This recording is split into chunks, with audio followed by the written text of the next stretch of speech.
Saturday presents, in the red corner, the undisputed, undefeated Weed Whacker Guy. Champion of hurling grass and pollen everywhere. And in the blue corner, the challenger, extra strength Saturday. Eye drops that work all day to prevent the release of histamines that cause itchy allergy eyes. And the winner by knockout is Saturday. Saturday, bring it on. This episode is brought to you by Shopify. Forget the frustration of picking commerce platforms when you switch your business to Shopify, the global commerce platform that supercharges your selling wherever you sell. With Shopify, you'll harness the same intuitive features, trusted apps, and powerful analytics used by the world's leading brands. Sign up today for your $1 per month trial period at shopify.com/tech, all lowercase. That's shopify.com/tech.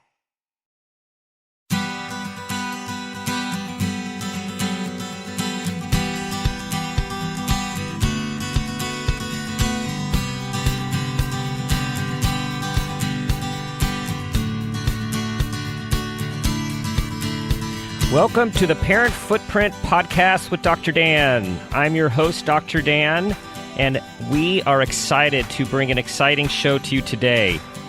Our goal and mission at Parent Footprint is to create a loving world with more compassionate people, one parent and one child at a time.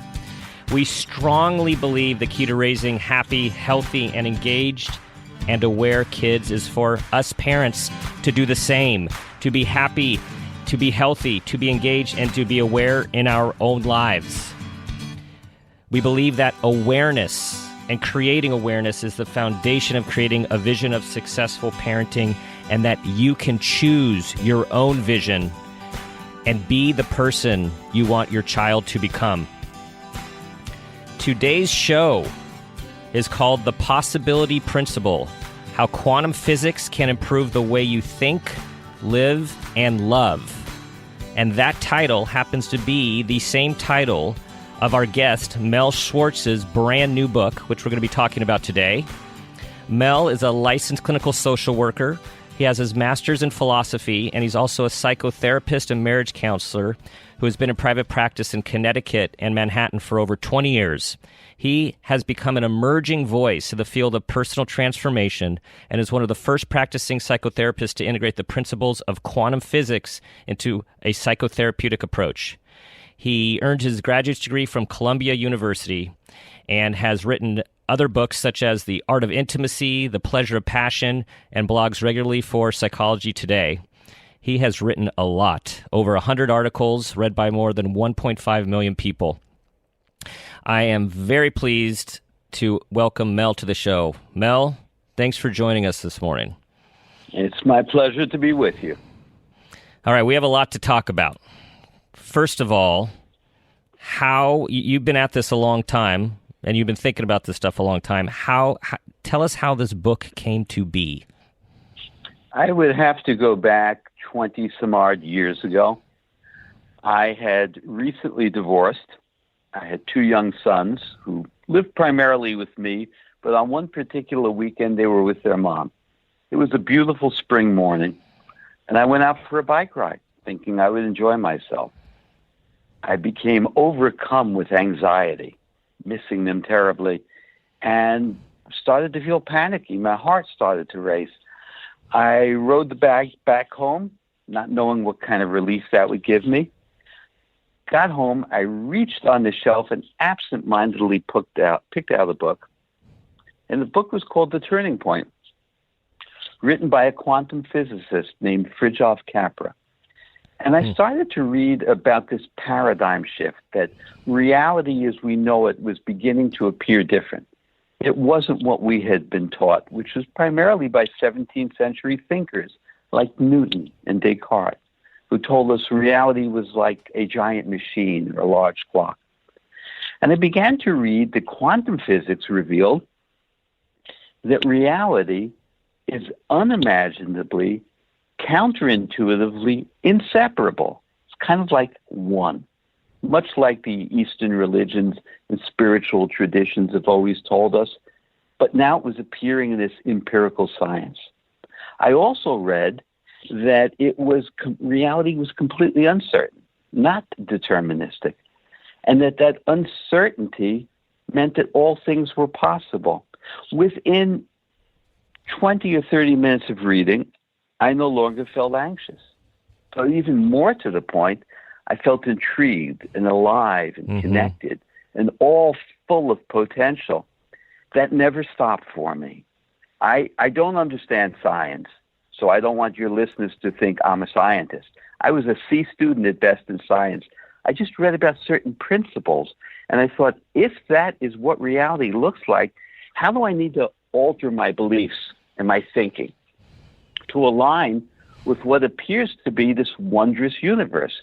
So over time, I began to shift how I think, how I perceive, how I communicate and relate. And I integrated that into my approach with my clients as a therapist. And over time, I saw the benefits. That's what brings me to where I am this morning with you. So our thoughts and our perceptions determine our reality. In the moment that you exist, in the nanosecond before we have our next thought, we are in a state of pure potential, and that's the quantum reality, and it's our reality. But the problem is, as I've seen through my work as a therapist, most often we continue to replicate the same old thoughts ad nauseum. And when we have a thought, the thought summons the accompanying emotion. And that's why we get stuck. That's why we don't engage the change process, because we're stuck in old thought. And you see, thought tricks us. It tricks us in that it's telling us the truth. It isn't. Thought is just representing our filter, our perception of what we think we see. You know, and where this fully resonates for me in my work as a therapist and work with Parent Footprint is how many parents are completely motivated to do anything for their kids to have a good life, a healthy life, a happy life. And what we focus on is how that starts with us, because regardless of what our backgrounds are and our life experiences, that we all have the ability to create for ourselves the same thing we want to create for our kids. And I think this is particularly important for what you're saying when it starts. You're saying it starts with our thoughts.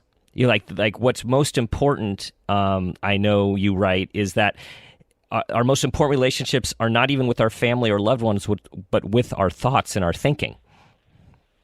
That's right. Our thoughts will impact our life more than any other relationship. It's your most intimate companion, your thoughts. They're with you all the time. So the way I look at it is this. We have primary beliefs about the world, politics. We have primary beliefs about ourselves. And those beliefs, in turn, unfold into our thoughts and our feelings. So really, to develop a mastery of my life, I don't want to be simply imprisoned by my thoughts and what they're telling me. I've developed an approach, which I share in my book, which gives the reader an opportunity to actually see your thought. It's like hearing a knock at the door. If you hear the knock, you have a choice. You can open the door or not. I've learned to see and experience thought knocking at the door. When you can see your thought, you're actually thinking. When you can see your thought operating, there's a sense of me that's more sovereign than just being the end product of all my thoughts. That's the defining moment in life, when we can see our thought and choose differently. And then, not that this is easy, right? Because you and I are in the business of helping people transform their lives, find their potential, and it's hard, right? So what do you think is the biggest obstacle, or why it's so hard for us human beings, particularly the older we get, to create this change that we want? I would say simply, it's hard because nobody ever taught us. You know, was it hard to learn to speak English, to learn grammar, to learn mathematics? Well, now we look back and we think, well, it wasn't so hard, but we were educated. The problem here is nobody is teaching us how to develop emotional intelligence, a mastery of our thinking. You see, I would argue it's not hard. It requires focus and dedication. I'm teaching a workshop this fall which is called Detoxing Your Mind. People will spend fortunes detoxing their bodies, going on fast, working out in the gym with trainers. We accept all that as normal. Can you imagine how our lives would prosper if we devoted the same attention to detoxing our thoughts and developing a mastery of our thinking? So I would say it's different. But when you say it's hard, that's thought operating. You're having a thought that's telling you this is hard. I'm saying, how do we know if we've never tried? So what would you say is the process of change for people, for the listeners? Because we're aligned that every human being has the potential to change. And what is that process from your perspective? It appears to me, my current belief is that our struggle with change has to do with our relationship with uncertainty. As a culture, we're experiencing an epidemic of anxiety. I believe, and I see in my work, that so much of that anxiety, so much of that fear, is that we're sitting back trying to calculate and predict the future. If I do this, what will happen? If I don't do this, what will the consequences be? Would that be a mistake? That kind of addiction to certainty stymies our change process because we're not in the flow of life. We're worried about making a mistake. We're needing to know the future in advance. What I do is introduce the quantum principle of uncertainty. Reality is altogether uncertain. Now, instead of avoiding uncertainty, I teach my readers and my clients to embrace uncertainty. You see, when we embrace uncertainty, we create possibility and potential. It's like jumping in the flow of life. Reality is perpetually flowing, science tells us, but we're not, because we're trying to hold back against the uncertainty. We are wanting to know what's coming, so we're not engaging in the flow. To engage the change process, we need to embrace uncertainty, and we need to learn to stop having the same old thoughts because they impede our change process. So embracing uncertainty creates possibilities, which creates potential, the possibility for one's potential and human potential. For me, that is one of my primary possibility principles. I have experienced in my life defining moments where I've changed careers, changed relationships. I redefined myself. I only accomplished that by embracing the uncertain. If we look at the uncertain and it induces fear and we're afraid of making a mistake, we're stuck. So by changing our relationship with uncertainty, we get unstuck. That's a core principle in my book. So what would you recommend to the listeners about, I'm thinking of some people thinking, well, that would be great, but that's really scary. And, what could happen and what will happen and what might happen. Is there a primary suggestion or recommendation for taking the first step towards embracing this scary thing in our culture called uncertainty? That's a great question. Well, let's look at it this way. If we're struggling with change, if we're conflicted or unhappy in our relationships, if we're dissatisfied in our job, and we're avoiding change because of the uncertainty, well, how is that game plan working out for us? If we're feeling anxious or down or depressed or stuck, that approach isn't working. So wouldn't it be sensible to try a new approach whereby I change my relationship with the uncertain? It's not so, there's a fear of the unknown. Perhaps sometimes we should become fearful of the known. If you're not getting the full bite out of the apple of your life, if you're not thriving, then instead of worrying about the unknown, ask yourself, why am I constrained to the known, which isn't fulfilling me? I need to change my relationship with the unknown. The unknown can become my ally. That's where all my possibility lies. Experience a progressive lens engineered with AI from Essilor, powered by individual measurements of your visual behavior. A lens personalized to you by an Essilor expert.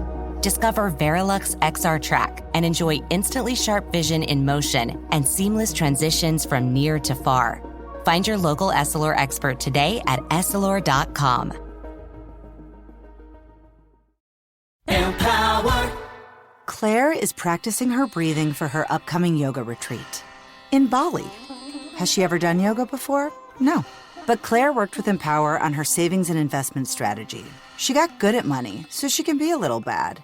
Empower. Invest well, live a little. Join our 19 million customers today at Empower.com. Past performance is not indicative of future returns. Investing involves risks. You may lose money. Advisory services are provided for a fee by Empower Advisor Group, LLC, EAG, a registered investment advisor with the Securities and Exchange Commission. Om Namaste. In a way, it ends where it begins. Very insightful. Thank you for sharing this Red Baron with us, Linda. It's so tasty, it makes me want to share something of my own. I didn't actually read the book. Me neither. I watched the movie last night. I judged it by its cover. I haven't read a book since middle school. I'm secretly seeing 2 other book clubs. And I can't even read. I'm not really Gary. He just paid me to be here. Sharing Red Baron pizza can lead to more sharing. In all the possibility, and it makes me think of, we're all products of our past, both what we know consciously are aware of and what we are unconsciously aware of. And we bring that with us everywhere we go. And you talk about changing a script, changing one's script, regardless of one's past. So is this is the beginning of changing a script, I imagine, by looking at uncertainty differently? We all know of ourselves in a certain way, and the older we get, the more fixed our identity may become. So we then become confined in a way to our life experiences. But we don't have to be limited to what I have been and experienced. You can alter your future by writing a new life script. Now, what gets in the way of that script are our primary beliefs and thoughts about ourselves. So I propose asking ourselves, how do I know it's true? Suppose my belief is that I'm not as lucky as other people, or I never get the breaks that other people get, or I'm never going to succeed. How did you come to that belief? Well, you may track it back to experiences in childhood and relationships with your parents, but you don't need to be confined by those experiences. You can learn to break free once you learn to become the master of your thinking. And one of our primary messages at Parent Footprint is, as you heard, awareness. And so what you're talking about is, we have to become aware of our thinking patterns, aware of our perceptions, aware of where these things even come from, so we can start to change the script and open up possibilities for ourselves. That's exactly correct. And by becoming aware, I'm not proposing that we need to get lost in analyzing it. As a culture, we do too much. We do too much analyzing. Analyzing is like putting binoculars to your face or peering through a microscope. Analyzing should be one tool in our mind's toolbox, but there are many ways of knowing. So being aware is a broad picture. It's a gestalt. It's just a larger image. Don't analyze it. Be aware of what's limited you. Ask yourself what my beliefs are about myself that have limited me, and then ask, how do I know it's true? And why can't I change it? But it's the recurring thought process, the old limiting thoughts that get in the way. I teach the readers of my book to see the thought, and when you see the limiting thought, you imagine yourself putting your forefinger over your lips vertically and simply saying, shh, you quiet it down. You create the space for new thinking to emerge. It's kind of like what if, but what if in a positive way? What if I break free of this? What if that's possible? I had been in a business which was successful financially as a young man, but it didn't serve my soul or my meaning and my purpose. And in midlife, I decided to embrace the uncertainty and engage the risk and close that business and grow the graduate school. I had to embrace that uncertainty and not succumb to the fear of making a mistake, which we're taught to do as a culture, so that I could evolve and grow and be here today talking with you. That is what we're talking about, right? That's the inspiration that we all can find our path when we open up to other possibilities. And actually, I'm going to bring back your idea of detoxing, I imagine, has to do with detoxing from all of the crud and the negative messages and the what we should, the shoulds, and open up to whatever our path is and whatever is driving us, getting room, listening to what that is, because I think for a lot of us, it's hard to hear that. It's hard to get there. Yeah, well, again, I think it's hard, frankly, because who's been teaching us to do it? Right. When my sons were younger and in high school, they had seminar day at school, and I was invited in as a guest speaker. And I proposed that we should be teaching these skills and emotional intimacy and relationship techniques in school, alongside of English and history and math. Then we wouldn't be sitting around decades later saying, that sounds hard to do. We'd know how to do it. It's just a value that hasn't been part of our upbringing and our education. But frankly, it isn't hard to learn. I have so many people attending workshops and seminars and retreats I do because they want to learn how to do it. And once you devote yourself to learning, it then starts to become easy and second nature. Yes, and so you only have to tell me twice. It's only hard because we're not taught. So it's hard for two reasons: because we're not taught, and because we're having a thought that's telling us it's hard to do. Often in a therapy session, I may propose something to a client, and they'll say, "That's hard to do." And I'll pause and say, "How do you know? Have you ever tried it?" No. You see, that's where thought is tricking you. Your thought is telling you it's hard to do. You don't know. Well, and another thing I'm thinking about is how, since us human beings work so hard to create certainty, to manage our anxiety or a perception of certainty, and a lot of energy goes into convincing ourselves and convincing others that we have everything dialed in and we got everything, we're on top of it. This brings me to one of the points that you make that I find intriguing, and that is that you talk about embracing vulnerability is actually what is considered strong, and acting strong is perhaps more weak. Could you tell us a little bit about that? Yes. You see, the core messages that we receive around self-esteem, I think, are terribly misinformed. And this may be, I'm going to stereotype and say, this may be somewhat more true for men than women, many exceptions. But we're told to act strong, don't show weakness. When you act strong, you're acting. You're hiding or disguising or concealing part of yourself so that others won't see it. And why do you do that? Because you're worried about what they may think of you. That's not strong. What is strong is to be authentic and true to yourself. And if you feel some insecurity or something that you want to share and you don't worry about what others will think, that's powerful. That's the core of self-esteem. If I alter or conceal part of my true self because I'm worried about what you think, I call that other esteem. That means I'm betraying my own authenticity to try to get your approval or avoid your disapproval. Now, again, we're not taught how to develop authentic self-esteem. Acting strong makes no sense. Don't act. Be yourself. And don't set someone else up as your judge. They don't work in the courthouse and wear long black robes. They are not your judge. They're just people with opinions. But when we take people and elevate them to our judge and worry about what they'll think of us and then alter myself, that makes no sense. And that's contrary to developing authentic self-esteem. I teach workshops around authentic self-esteem, often to adolescents and teens, because, again, they haven't been taught this message. And we end up hiding from each other in our worry about what they'll think of us. We don't connect.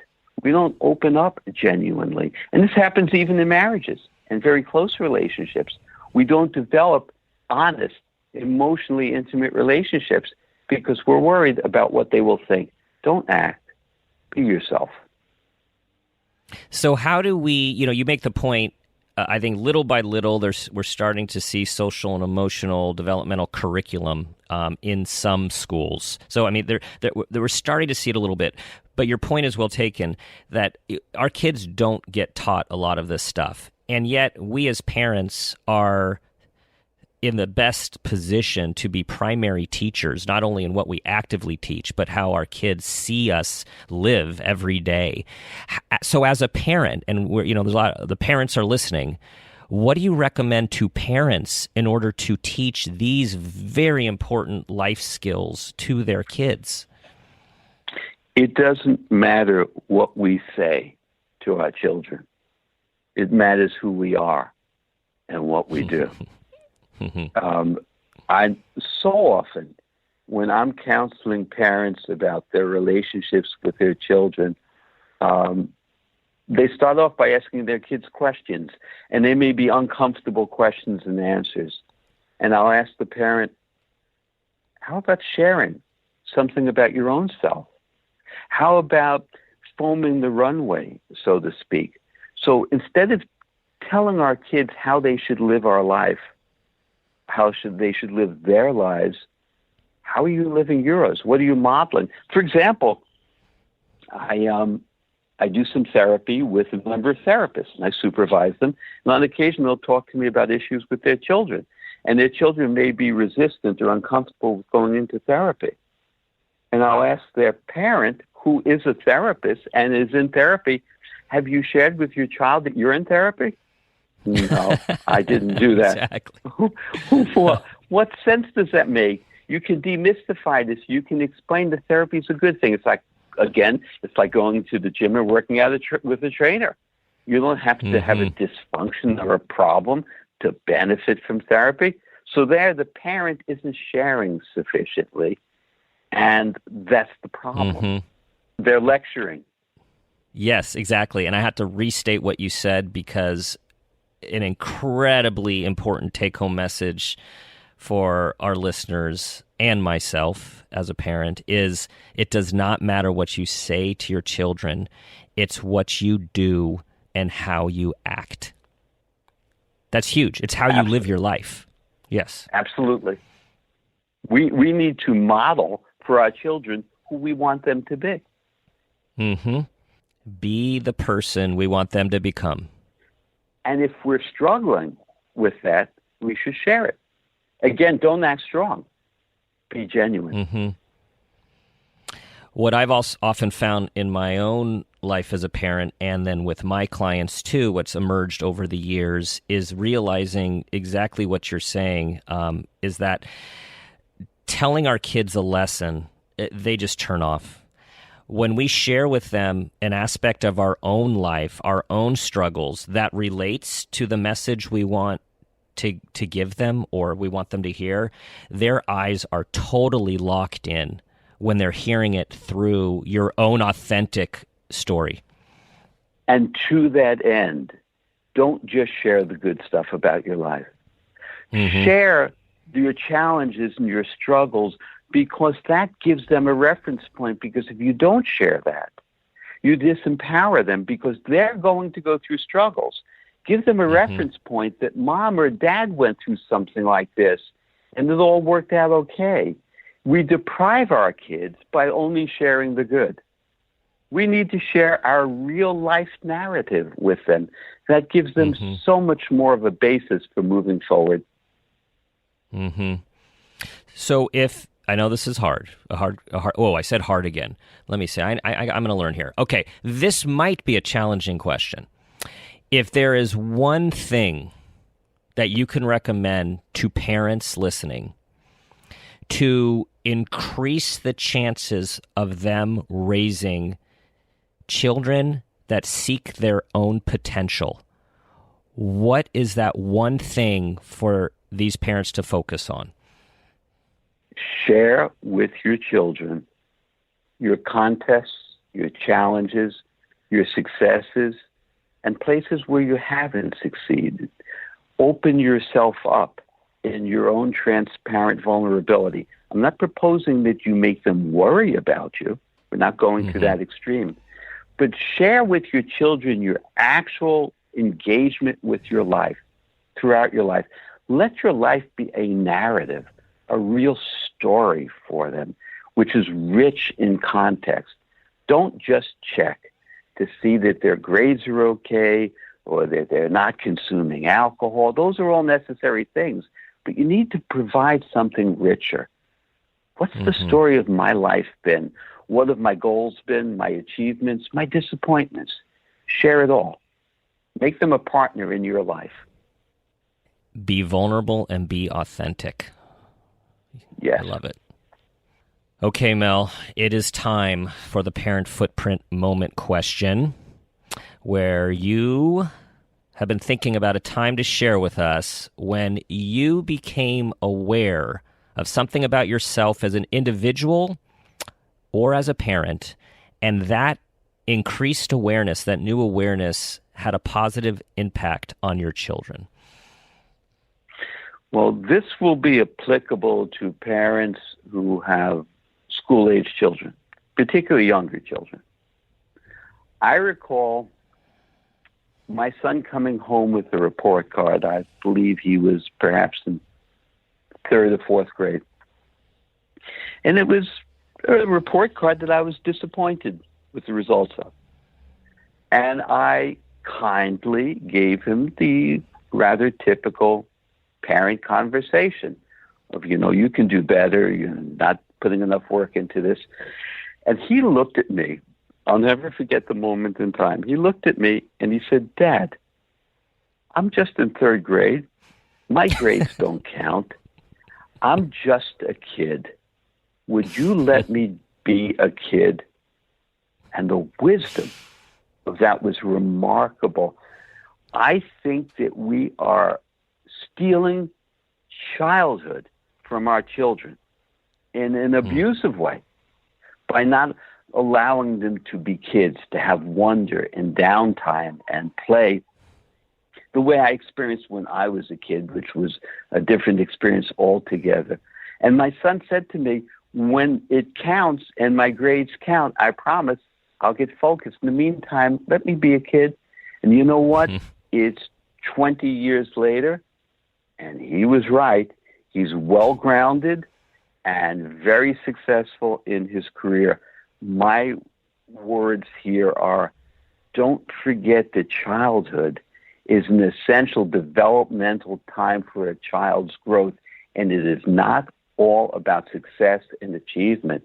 It's about wonder and awe and imagination. And if we steal that from our kids, we're doing a terrible disservice. And you listened to him, which is, the other key part of this story. Yes. You listened to him, right? That's right. I didn't override him. I heard wisdom from my young son. Wisdom from your son and wisdom from you, Mel. This, I wish we could keep talking, and what this means is that everyone needs to go out and buy your new book, The Possibility Principle: How Quantum Physics Can Improve the Way You Think, Live, and Love, and learn more about your experience, your approach, and your wisdom.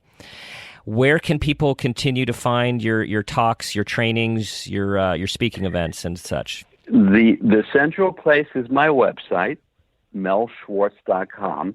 That's MELSCHWARTZ.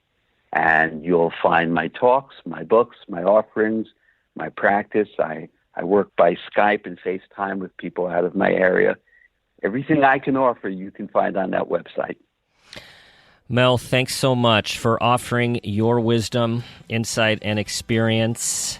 For our listeners, I know that I am going to, like them, take your words to heed. Things aren't hard. We just have to learn them, try them, practice them, and open ourselves up to possibilities and embrace uncertainty. Thank you for listening to the show today. Please look at us at www.parentfootprint.com. Be the person you want your children to become. And I will leave you with this final guiding question. What footprint do you want to leave?